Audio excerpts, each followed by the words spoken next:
नमस्कार दोस्तों, welcome to study पाठशाला। आइए देखते हैं आज की अखबार में क्या खास है। पाकिस्तान की ट्रेन सीज एंड हो गई है, तो बलूचिस्तान इंसर्जेंसी के बारे में थोड़ी बातों को जानेंगे यहाँ पे। इंडिया मॉरिशस के क्या इक्वेशंस रहे हैं, मोदी जी की रिसेंट विजिट हुई थी, क्या उसके आउटकम्स हैं, we will look into that. US tariff war जो है उसका क्या इम्पैक्ट पड़ने वाला है और इंडिया के लिए फ़ायदा होगा नुकसान होगा, दोनों ही चीज़ें होंगी। तो will look into that. And then small modular reactors, so हमारे यहाँ पे मिनिस्टर साहब ने कहा है कि इसका बेसिक डिज़ाइन हमने बना लिया है। तो क्या प्रोस्पेक्ट्स हैं इस स्मॉल मॉड्यूलर रिएक्टर के, उन चीज़ों को हम समझेंगे यहाँ पे। और फिर फिशरमैन इशू, जो कि इंडिया और श्रीलंका के बीच में एक मुद्दा रहता है, तो इन एस्पेक्ट्स को कवर करता हुआ होगा आज का सेशन। तो फर्स्ट जो न्यूज़ हम देख रहे हैं यहाँ पे, that is related to Pakistan. Pakistan से जुड़ी हुई चीज़ समझेंगे। पाकिस्तान में ये ट्रेन सीज जो है वो एंड हो गई है finally, and they are saying 27 soldiers they are dead, उनको मार दिया गया है। ओके, एंड इसके अलावा क्या है ये डेवलपमेंट, बलोच लिबरेशन आर्मी की क्या है कहानी, तो इन चीज़ों को समझते हैं। देखिए, इंडिपेंडेंस का टाइम अगर आप देखेंगे, हमारे यहाँ पे प्रिंसली जो स्टेट्स हुआ करते थे उनको ये ऑप्शन दिया गया था कि आप इंडिपेंडेंट रह सकते हैं। ठीक है, या तो आप ब्रिटिश इंडिया का पार्ट बन जाइए, या फिर आप इंडिया का पार्ट बन जाइए, या पाकिस्तान का पार्ट बन जाइए, और यू कैन रिमेन इंडिपेंडेंट। तो दैट इज़ द आइडिया। ठीक है, अब यहाँ पे बलूचिस्तान के अंदर उस समय यहाँ पे सरदार हुआ करते थे, not related to the Sikh religion. जो उनके लीडर्स थे ना, उनको सरदार्स कहते थे, बलोच सरदार होते थे, और they are the basically tribal entities. और प्रेजेंट के अंदर अगर आप देखोगे पाकिस्तान की जो पॉपुलेशन डायनेमिक्स है, तो Balochistan is the biggest state when we talk about area wise सबसे बड़ा है बलूचिस्तान। ठीक, बट लीस्ट पॉपुलेटेड है, सबसे कम पॉपुलेशन है यहाँ पे। तो ये है कहानी इस पर्टिकुलर पॉइंट की। अच्छा, अब जब ये जो सरदार थे, तो सबसे बड़ी जो रियासत उधर रहती थी दैट वाज कलात। कलात के जो खान साहब थे कलात के, उनके ऊपर ये प्रेशर डाला गया था पाकिस्तानी आर्मी द्वारा। तो पाकिस्तानी आर्मी इसको हड़पना चाहती थी। उन्होंने प्रेशराइज किया खान को कि भाई आप जो है इंस्ट्रूमेंट ऑफ एक्सेशन साइन कीजिए। ठीक है, तो इंस्ट्रूमेंट ऑफ एक्सेशन जो है वो साइन उन्होंने मजबूरन किया, बट वो इंडिपेंडेंट रहना चाहते थे। तो ये रूट पॉइंट्स थे कि जहाँ पे ये इंसर्जेंसी शुरू हो जाती है। स्टार्टिंग से ही यहाँ पे जो है सेपरेटिस्ट टेंडेंसी बन गई, बिकॉज जो बलोच थे वो अपने आप को बाकी पाकिस्तान की पॉपुलेशन के साथ एसोसिएट नहीं करते थे। तो they wanted a separate land, और इस दिशा में जो है फिर इंसर्जेंसी शुरू हो गई। Then there were phases, multiple phases आए। अब देखो, ये जो एरिया है ये मोस्ट रिसोर्स रिच है। ठीक है, पाकिस्तान के सारे एरियाज जितने भी हैं, this area is resource rich, but the point is this, ये लीस्ट डेवलप्ड एरिया है पाकिस्तान का। तो ये सबसे बड़ी समस्या जो है यहाँ पे आई है, and that this is the reason why people living in this area they are not liking the Pakistani government, और पाकिस्तानी आर्मी को वो पसंद भी नहीं करते हैं। तो ये मेजर रीजन है जिसकी वजह से जो है वो अभी अलग होना चाहते हैं। Now how they are acting here, तो बेसिकली अभी इन्होंने बलोच लिबरेशन आर्मी बनाई है। ठीक है, बलोच नेशनल आर्मी, लेकिन उससे पहले मल्टीपल आउटफिट्स हैं इसके अंदर। बलोच लिबरेशन आर्मी एक थी, बलोच लिबरेशन फ्रंट एक ऑर्गेनाइजेशन थी। ठीक है, इन सब ऑर्गेनाइजेशंस ने अपने आप को जोड़ा है, now they are operating as Baloch Liberation Army. इस तरीके से अब ये बलोचिस्तान का मूवमेंट चल रहा है। This is the point here. ठीक, तो आप इस चीज़ को देखेंगे, पूरी डिटेल हमने दे दी। अब देखो, मार्च 1948 तक तो बलूचिस्तान इंडिपेंडेंट रहा था। पाकिस्तान तो 1947 में बन गया था ना, लेकिन मार्च 1948 तक it remained as independent entity. और बलोच लीडर्स वो ये क्लेम करते हैं कि उनके पास अभी आज की डेट में रियल पावर नहीं है, मिनरल रिच एरिया है, लेकिन लोकल्स की जो है ह्यूमन डेवलपमेंट बहुत ही ख़राब है इस एरिया में। तो ये मेजर कन्फ्लिक्ट जो हैं ये आ रहे हैं। इन चीज़ों को देखते हुए ये पूरा सेपरेटिस्ट मूवमेंट बना, and Pakistan they do blame India for that. Pakistan तो ये कहता है कि भी ये जो है हमारी रिसर्च एंड एनालिसिस विंग ने ये करवाया है। करवाया नहीं करवाया, God knows about it, but still they put up blame on us, but they are not able to furnish any record, और कोई सबूत वगैरह वो नहीं रख पाते हैं. So this is the point here. ठीक, आगे यहाँ पे देखिए फ्रंट पेज के अंदर न्यूज़ में, retail inflation at 7 month low as food prices decline. बिल्कुल सही है, ये एक्सपेक्टेड भी था कि मार्च का महीना आते आते फूड इन्फ्लेशन जो है वो कंट्रोल में आ जाएगा. तो अब और हमारे लिए रिजर्व बैंक के लिए इंसेंटिव हो जाएगा तो फर्दर रिड्यूस द रेट, वो फर्दर जो है जो रेट्स हैं उसको कम कर देंगे. And this is the important point, because अब हम उस पॉइंट पे खड़े हैं जहाँ पे हमें इंडस्ट्रियल एक्टिविटी को पुश करना होगा. तो अगर ये नहीं होता है तो then things are not going to be great for us. तो आपको इंडिया के अंदर जो कॉस्ट ऑफ बिजनेस है उसे रिड्यूस करना पड़ेगा. And then cost of business if you talk about, definitely उसके अंदर जो लोन अमाउंट होता है वो ज़रूर इसमें काउंट होता है. तो लोन को ईज आउट करना बहुत ज़रूरी है आज की डेट के अंदर, अगर हम ट्रू सेंस में इंडियन इकोनॉमी को बूम कराना चाहते हैं. So that is the point. अब देखिए आगे मॉरिशस में मोदी जी गए हैं and what has been the outcome. तो पहली चीज़ आपको समझनी है, देखो Mauritius it's a group of island और इसका एक डिस्प्यूट चल रहा है. That dispute is related to the claim over Chagos Archipelago. तो यहाँ पे मॉरिशस क्लेम करता है, अभी आज की डेट में चागोस जो है ये ब्रिटिश सिस्टम के अंडर है, ब्रिटेन के अंडर इसको अभी माना जाता है, और इसका ही एक आइलैंड है, डियोगो ग्रासिया बोलते हैं इसे, जो सबसे बड़ा आइलैंड है. Now Diego Garcia has US military base. तो ये ब्रिटेन और यूएस ने इन पर्टिकुलर एरियाज में अपने मिलिट्री बेसिस बनाए हुए हैं. अब देखो, look at the point here, it is having the proximity with India's maritime border. बिल्कुल हमारे यहाँ पे maritime border हमारा कहीं ना कहीं ओवरलैप करता है, और इसके अंदर अब हम लोग जो हैं, हम कहते हैं कि ये जो नियो इम्पीरियलिज्म है, हम इस चीज़ को बिल्कुल भी बर्दाश्त नहीं करेंगे. तो नियो इम्पीरियलिज्म में चाहे वो वर्ल्ड पावर की बात करें तो यूएस हो, चाहे वो चाइना हो, और यू कैन से it may be about Russia, तो किसी भी तरीके का ये नियो इम्पीरियलिज्म जो है उसको इंडिया सपोर्ट नहीं करता है. हमने बिल्कुल क्लैरिटी के साथ इनको बता दिया था. तो हम ये कहते हैं कि चेगोस आर्किपेलागो को मॉरिशस को दिया जाना चाहिए. So that is what we demand, we support this particular point. हम मॉरिशस के साथ खड़े हैं. ठीक है. सो ये 2 दिन की विजिट थी, हमारे रिलेशन जो है वो स्ट्रेंथन हुए हैं. मोदी जी ने बहुत बढ़िया स्पीच दिया. It talks about free, open, secure and safe Indian ocean. ये इनकी विजन है. ठीक है, और हम बिल्कुल सपोर्ट करते हैं मॉरिशस को इस पर्टिकुलर क्लेम के ऊपर. ओके, अब यहाँ पे हमने और चीज़ों को लेके भी थोड़ा कमिट किया है. So defence cooperation is there, maritime security जो है वो एक इम्पॉर्टेंट एंटिटी है. तो इन सब चीज़ों में हम इनकी हेल्प करने को रेडी हैं. पुलिस एकेडमी बनाएंगे हम मॉरिशस के अंदर, और नेशनल मैरीटाइम इंफॉर्मेशन सेंटर जो है वो भी एस्टेब्लिश करेंगे. So in this way we will be helping out Mauritius and it's a great thing. बढ़िया है ये system.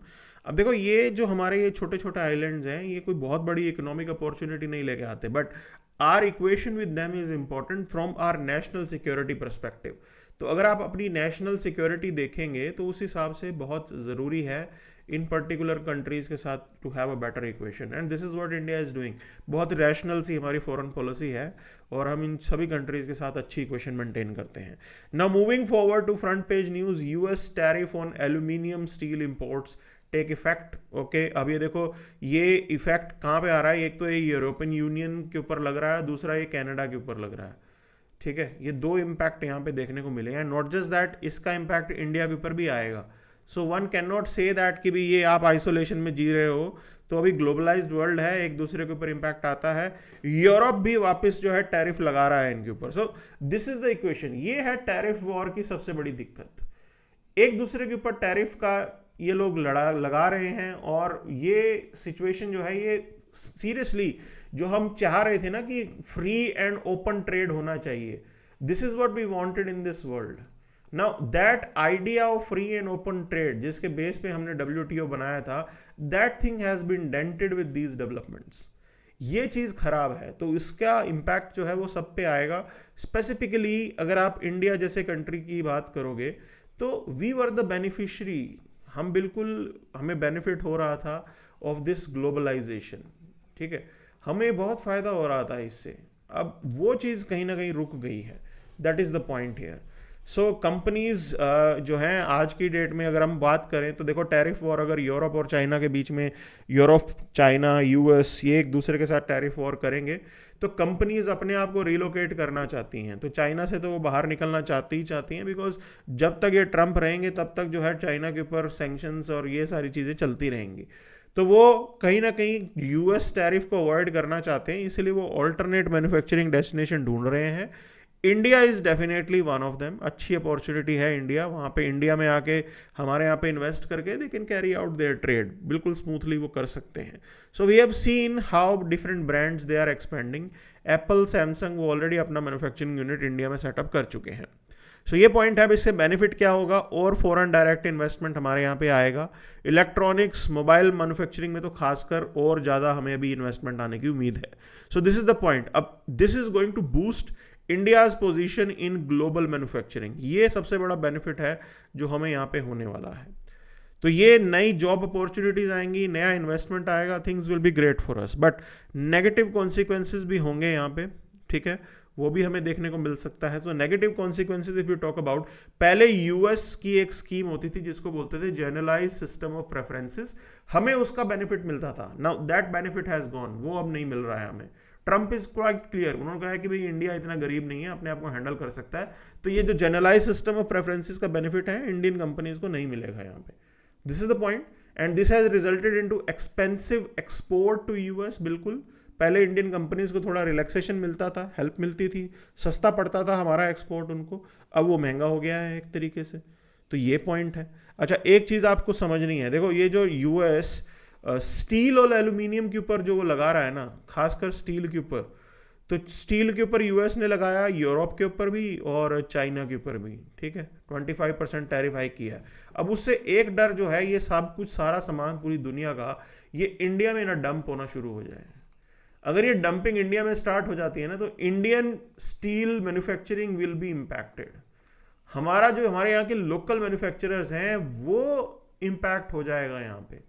So that is something that we have to be watchful, बहुत watchful रहना पड़ेगा। सामान इंडिया में डंप नहीं होना चाहिए, दिस इज द पॉइंट, ठीक। सो ओवरऑल अगर हम देखेंगे इस ट्रेड वॉर का नुकसान ही होने वाला है, ग्लोबल इकोनॉमिक ग्रोथ जो है वो रुक जाएगी। Look at the stock market right now, हर रोज जो है चीज़ें क्रैश कर रही हैं, दैट्स द पॉइंट। देन जो सप्लाई चेन डिसरप्शन है वो तो बिल्कुल है, यहाँ पे इंडियन इंडस्ट्री को भी ये फेस करना पड़ेगा।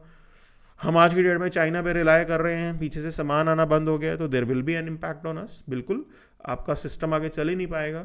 सो these are few things that are highlighted here, बिल्कुल वो वैलिड पॉइंट्स हैं सारे के सारे, ठीक है।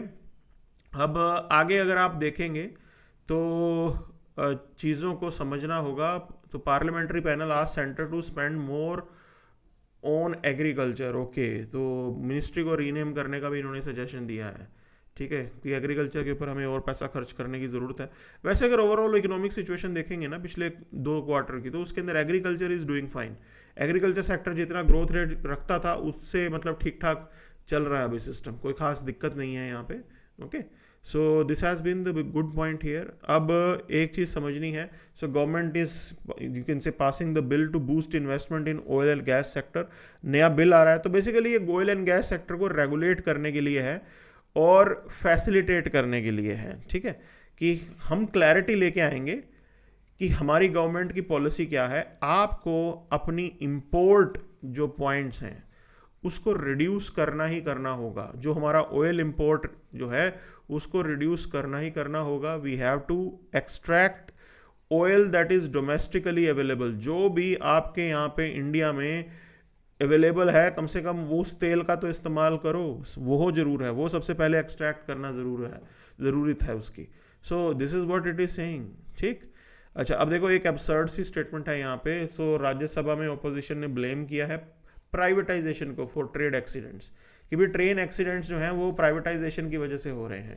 तो ये इन्होंने बताया है and somehow this looks to be quite absurd because train accidents तो टेक्निकल फ्लॉ की वजह से होंगे and this is the point they are making. तो इसका ये जो स्टेटमेंट है एक तरीके से भी मुंबई अहमदाबाद जो हमारे यहाँ पे हाई स्पीड नेटवर्क हम जिसे बुलेट ट्रेन कह रहे हैं वो बना रहे हैं, उस चीज़ को भी टारगेट कर रहे हैं वो। सो that is something which is happening here, ठीक है। सो ये सारी चीज़ें हैं। नाउ मूविंग फर्दर, आगे चलते हैं। So there is this Indian railway जो है वो अब कुएं कह रहा हूँ, तालाब खोदेगी as part of government's mission Amrit Sarovar, ठीक, that aims to address critical issue of water scarcity in the country. तो रेलवे जो है वो अब पॉन्ड बेसिकली वाटर हार्वेस्टिंग की तरफ जो है वो कर रही हैं कि हमारे यहाँ पे बहुत से पॉन्ड्स हैं उनको रिवाइव किया जाएगा ताकि ग्राउंड वाटर रिचार्ज हो सके। सो इसको बोला गया है अमृत सरोवर मिशन, ठीक है, ग्राउंड वाटर रिचार्ज करने के लिए रेलवे भी अब उसमें पार्टिसिपेट कर रही है। अब देखिए इन्होंने स्टेटमेंट दी कि design stage of small modular reactor जो है वो कंप्लीट हो गया है। तो अब इसको देखते हैं कि स्मॉल मॉड्यूलर रिएक्टर के हमें क्या बेनिफिट है। तो पहली चीज़ ये कि because the scale is small तो इसमें इन्वेस्टमेंट उतना नहीं लगता। ट्रेडिशनल जो न्यूक्लियर रिएक्टर होता है वो बहुत ज़्यादा इन्वेस्टमेंट और उसका जेस्टेशन पीरियड भी बहुत है, उसको कंस्ट्रक्ट करने में भी बहुत टाइम लगेगा। ये जो है बहुत ही कम इन्वेस्टमेंट में बनाया जा सकता है। इसके जो कंपोनेंट्स हैं you can manufacture in the factories और वो साइट पे जाके आप उनको असेंबल कर लीजिए, तो कंस्ट्रक्शन टाइम भी कम होता है, कंस्ट्रक्शन कॉस्ट भी कम होता है। क्योंकि अगर आप फैक्ट्री में चीज़ों को मैन्युफैक्चर करोगे फिर तो आप मास स्केल पे उसे बना सकते हो, वो इसका बेनिफिट है। एनर्जी प्रोडक्शन वो स्केलेबल होगा, ठीक, फेज मैनर में आप जो है एनर्जी डिमांड के अकॉर्डिंग स्मॉल मॉड्यूलर रिएक्टर बनाइए, और डिमांड बढ़ती है और रिएक्टर लगा दीजिए, तो ये बेनिफिट है। अब देखो जो आपके न्यूक्लियर रिएक्टर होते हैं उसके कंपोनेंट्स के अंदर जो ट्रांसपोर्टेशन का पॉइंट होता है वो बहुत बहुत लंबा टाइम लगता है उसको ट्रांसपोर्ट करने में, उसकी ट्रांसपोर्टेशन ही बहुत डिफिकल्ट होती है। बट यहाँ पे अगर साइज में इक्विपमेंट छोटा होगा तो उसको ट्रांसपोर्ट करना आसान हो जाएगा, ये बेनिफिट है यहाँ पे। And then it is based on advanced cooling system, बिना ह्यूमन इंटरवेंशन के वो ऑपरेट करता है, तो इट इज़ ऑटोमेटेड और एक्सीडेंट का रिस्क भी इससे कम हो जाता है। सो ये बेनिफिट है यहाँ पे। ओके, अंडरग्राउंड सील्ड डिज़ाइन है, अर्थक्वेक को भी रेजिस्ट कर जाएगा, फ्लड्स को ये झेल जाएगा, किसी भी तरीके का कोई अटैक वगैरह हो गया उस चीज़ को भी ये झेल जाएगा, तो ये बेनिफिट्स है। Then there is this lower risk of melt down, so uses liquid metal, molten salt और gas cooling to minimise the melt down risk, वो भी इसमें कम है। कार्बन एमिशन जो है बहुत ही मिनिमल है, तो क्लीन एनर्जी है without green house gas emission, बहुत बढ़िया इसका ये फायदा है हमें यहाँ पे। And then this efficient use of nuclear fuel, बहुत अच्छे से आप इसको यूज करोगे। ओके, तो it reduces the nuclear waste as well, मतलब इसकी एफिशिएंसी जो हमारा ट्रेडिशनल न्यूक्लियर रिएक्टर होता है उससे थोड़ी ज़्यादा है। And it is compatible with the other sources of power as well, आप इसको सोलर विंड एनर्जी मतलब एक सप्लाई चेन नेटवर्क का पार्ट बना सकते हो। जो एग्जिस्टिंग हमारे यहाँ पे प्रोडक्शन पॉइंट्स हैं वो ऑन रहेंगे, उसके साथ ये एड ऑन एक तरीके से रह सकता है। सो दैट इज द पॉइंट। अब देखो इसके अंदर काफ़ी चीज़ें जो है डिफिकल्टी भी आएंगी यहाँ पे। ओके, सो पावरिंग, अच्छा फायदा देखो एक और है यहाँ पे, रिमोट एरियाज पे आप जो है इसे लगा सकते हो। ऑफ ग्रिड एरियाज जो कि बहुत माउंटेन या फिर इंटीरियर्स में है वहाँ पे आप इसे एस्टेब्लिश कर सकते हो, इंडस्ट्री के नीड के अकॉर्डिंग आप इसे जो है लगा सकते हो, ठीक, वो चीज़ की जा सकती है। Disaster recovery and emergency backup वो इसके अंदर अवेलेबल होता है, तो ये डिप्लॉयमेंट किया जा सकता है, जॉब क्रिएशन होगा, इकोनॉमिक ग्रोथ होगा, तो ये सारे फैक्टर्स जो है हमें इनकॉर्पोरेट करने हैं और अच्छा खासा एक्सपोर्ट पोटेंशियल भी है। तो हम US, Canada, they are the leading nations, Russia, China, वो इसको एक्सपोर्ट कर रहे हैं, हम भी कर सकते हैं इसे। So this is something that we can bring here, but first we have to develop the expertise. तो अभी तो ये थोड़ा दूर है, डिज़ाइन स्टेज पे है, but in another 3-4 years we will be on right track. Okay, ये बिल्कुल हम इसमें एक बार मास्टरी कर लेंगे तो फिर चीज़ें हमारे हाथ में आ जाएंगी। सो ये इसका मेजर बेनिफिट होगा। अब आगे जो चलते हैं तो वन इज़ दिस, जीडीपी के रीसेंट नंबर्स आए हैं तो उन्होंने कुछ चीज़ों को बताया। उन्होंने कहा है देखो ये जो 2 क्वार्टर रहे हैं हमारे, तो थिंग्स आर इम्प्रूविंग, ऐसा नहीं है कि चीज़ें ख़राब चल रही हैं, चीज़ें जो है इम्प्रूव हो रही हैं, वो चीज़ें इन्होंने बताई हैं। And then they pointed out कि भी एग्रीकल्चर सेक्टर जो है ये सही चल रहा है। अब देखो एग्रीकल्चर सही चलने का मतलब क्या होता है, इससे ना डिमांड जो है वो निकल के आएगी, डिमांड होगी, डिमांड को सप्लाई करने के लिए मेजरली आपकी इंडस्ट्रियल एक्टिविटी को फ़ायदा होगा यहाँ पे, ठीक, तो इंडस्ट्री को बेनिफिट होगा। बिकॉज पिछले कुछ टाइम से ये कह रहे थे कि डिमांड ही नहीं आ रही थी। अभी प्रेजेंट में प्रॉब्लम क्या चल रही है, प्रेजेंट में प्रॉब्लम ये चल रही कि अर्बन एरियाज में डिमांड नहीं आ रही है, रूरल एरिया में डिमांड आ रही है, अर्बन एरियाज में जो डिमांड है वो कम चल रही है। ये सबसे बड़ी प्रॉब्लम है आज की डेट में, बिकॉज सैलरीज वगैरह लोगों की इंक्रीज नहीं हुई है एंड मतलब there will be a dent. So this is what it is being pointed out, clear. तो सिचुएशन तो आने वाले टाइम में थोड़ी अच्छी हो जाएगी।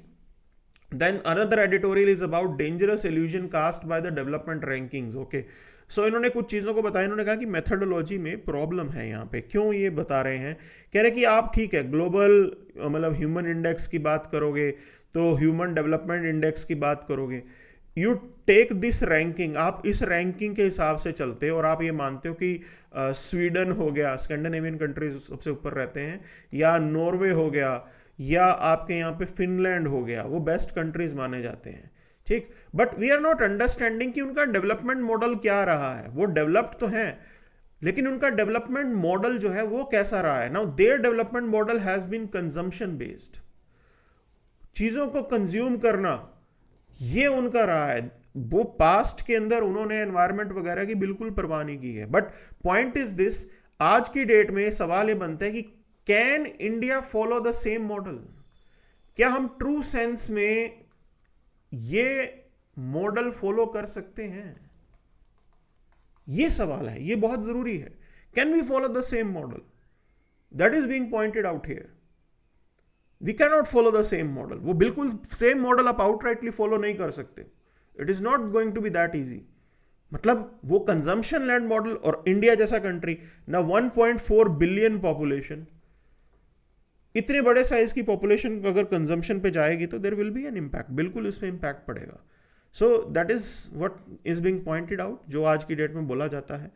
Then will move to the India Sri Lanka issue, और फिशिंग का मुद्दा अक्सर जो है वो रहता है दोनों देशों के बीच में, उस चीज़ को देखते हैं यहाँ पे। ओके, तो पाक बे के अराउंड जो है हमारे यहाँ पे इंडियन फिशरमैन वो जाते हैं और कंसर्न रेज करते हैं श्रीलंका वाले। क्यों? जो इंडियन फिशरमैन हैं, ठीक है, देखो इन्होंने क्या किया, आसपास के अंदर जो हमारी मछली थी वो तो हमने सारी जो है वो निकाल ली। Now Indian fisherman they have big trawlers in comparison to Sri Lankans. हमारी सरकार ने लोन वगैरह देके उनको कहा भी लो, तो इनके पास बड़े ट्रॉलर्स हैं, तो they have a big catch and they enter international water. मछली पकड़ने के लिए वो दूर चले जाते हैं, बड़े ट्रॉलर तो लंबा डिस्टेंस ट्रैवल कर सकते हैं ना, तो इंटरनेशनल वाटर्स में भी चले जाते हैं और कभी कभी श्रीलंकन वाटर्स में भी जो है वो एंटर कर जाते हैं। So then it's a trouble, वहाँ पे ट्रबल आता है यहाँ पे, तो ये दिक्कत है। तो इस बीच ये स्टेटमेंट आई है कि भाई वी शुड डिसाइड कि कैसे जो है इस इलीगल फिशिंग को रोका जाए, because it is not good for bilateral relation. Along with that ये इकोलॉजी की जो हेल्थ है ना उसको भी डेंट कर रहा है। तो दोनों ही एस्पेक्ट हमें यहाँ पे समझने हैं।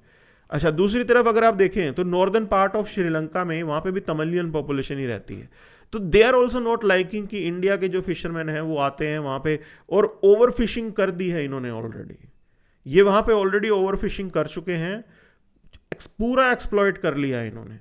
So that becomes a trouble for us. तो उसका क्या सोल्यूशन निकाला जाए? सो इंडियन फिशरमैन के लिए चैलेंज क्या है कि भाई हमारे पास लिमिटेड फिशिंग एरिया बचा है, इसीलिए वो उससे बाहर जाते हैं। तो जोग्राफिकल बैरियर्स बहुत हैं, रेगुलेशन के अंदर दिक्कत है यहाँ पे। There is this high cost, operational difficulty है डीप सी फिशिंग के अंदर, वो इंडियन फिशरमैन देखते हैं। इसीलिए बिकॉज ऑपरेशनल डिफिकल्टी है तो they start entering the Sri Lankan water, कि भी श्रीलंका से जाके पानी ले आएंगे, मतलब मछली ले आएंगे। सो ये एक ट्रबल है, टसल चल रहा है दोनों के बीच में। ठीक, so we have to explore some alternative, कुछ ना कुछ ऑल्टरनेटिव हमें एक्सप्लोर करना पड़ेगा। एग्जिस्टिंग जो फिशिंग स्कीम है वो तो काम नहीं कर रही है, so we should think beyond it. इसके बियॉन्ड जाके आपको कुछ चीज़ों को सोचना है। We have to facilitate dialogue, इसको करना पड़ेगा। Okay, and negotiations government to government level पे होनी चाहिए, then only things will improve. So these are few things that we can, you can say we need to work upon, because छोटा सा dispute होता है फिर आपके दुश्मन उसका फ़ायदा उठाते हैं। So we don't want that kind of thing here. Clear? तो ये चीज़ हमें सोचनी है। Okay, so we are hopeful to improve the scenarios around these particular points. बढ़िया हो जाएगा सिस्टम। चलिए अब आगे चलते हैं। नेक्स्ट पॉइंट जो हमें डिस्कस करना है, so will not get into this Trump Elon Musk का क्या चल रहा है उसको लेके हम ज़्यादा घुसेंगे नहीं बीच में। ओके, सो दिस इज वो what is being made here. अच्छा, अब apart from that there is nothing जो हमें देखना है इसके अंदर, and then will directly move to the international page. तो मुद्दे क्या है देखो, यूएस ने मिलिट्री एड कंटिन्यू कर दी यूक्रेन को। Ukraine is now ready for 30 days cease fire. Ukraine ready हो गया 30 दिन के सीज फायर को लेके, okay. But the point is this, now the ball is in Russian court. अब रशिया को डिसाइड करना है कि सीज फायर करनी है कि नहीं। लेकिन रीसेंट पॉइंट्स में कुछ एक डेवलपमेंट्स अगर आप देखोगे तो आपको साथ में ये भी न्यूज़ आ रही है, रशिया ने बड़े क्लेम किए हैं कुर्स्क रीजन में। कुर्स्क जो है it was part of Russia only, but Ukraine ने कुछ एरिया को ऑक्यूपाई कर लिया था, तो रशिया अब उनको भगा रहा है वहाँ पे। अगर इमीडिएट सीज फायर होती है तो कहीं ना कहीं रशिया आज की डेट में थोड़ा सा अपर हैंड रख रहा है इस एरिया के अंदर, क्लियर। तो वो चीज़ यूक्रेनियन मतलब they are ready for cease fire and Russians might not be ready. वो शायद इस वॉर को आने वाले टाइम तक कुछ और दिन और कंटिन्यू करेंगे। So we have to wait and watch कि हाउ थिंग्स विल प्रोसीड, कैसे चीज़ें चलेंगी। But this is something which is happening here, जो यहाँ पे चल रहा है, ओके। अब देखो डोनाल्ड ट्रंप ने एक चीज़ बोली है कि ये जो पैलेस्टीन और इजराइल के मामले में रैलियाँ निकाल रहे हैं ना बाहर से आए हुए लोग, उन्होंने क्लैरिटी के साथ बोली है कि भाई ये चीज़ ठीक नहीं है, ठीक है। वो कह रहे हैं कि हम आपका पासपोर्ट भी रिवोक कर देंगे, मतलब ग्रीन कार्ड जो अगर आपके पास हो तो ग्रीन कार्ड आपका रिवोक कर देंगे और आपको वापस आपके देश भेज देंगे। सो ये चीज़ बोली है उन्होंने, तो बिल्कुल ये कंसर्नफुल चीज़ें हैं, ठीक है। So minority sect of ousted president lives in fear as violence grip Syria, okay. So देखिए ये जो है ये अल वाइट मुस्लिम्स हैं जो यहाँ पे रह रहे हैं। तो बशर अल असद जो थे, he was basically a Alawite Muslim, so it's a sect of Shia Muslim, okay, जो कि अली की टीचिंग्स को मानते हैं, ठीक है। So who was Ali? So basically prophet Muhammad साहब जो थे उनके ये नेफ्यू रहे हैं एंड सन इन लॉ आप बोल सकते हो, ठीक है। सन इन लॉ एंड नेफ्यू वो थे ये, एंड उन्होंने भी, उनकी भी टीचिंग्स थी। तो ये जो एल वाइट मुस्लिम्स हैं they basically they go by the teachings of Ali. So this is how you can से सेक्टेरियन डिवाइड हमें दिखता है यहाँ पे, इस्लाम के अंदर बहुत है। तो अब सीरिया की अगर आप बात करोगे, these Alawite Muslims they made up to 13% of Syrian population. ये 13% ही हैं बस, ठीक। मेजॉरिटी वहाँ पे सुन्नी मुस्लिम्स की है। तो उस सेक्टेरियन के डिवाइड के चक्कर में ये जो है ये पूरा का पूरा वायलेंस हुआ वहाँ पे, and somewhere around 1000 people they have lost their life. So this is what has been the development around the world, and this is what we have for today's newspaper. Thank you very much.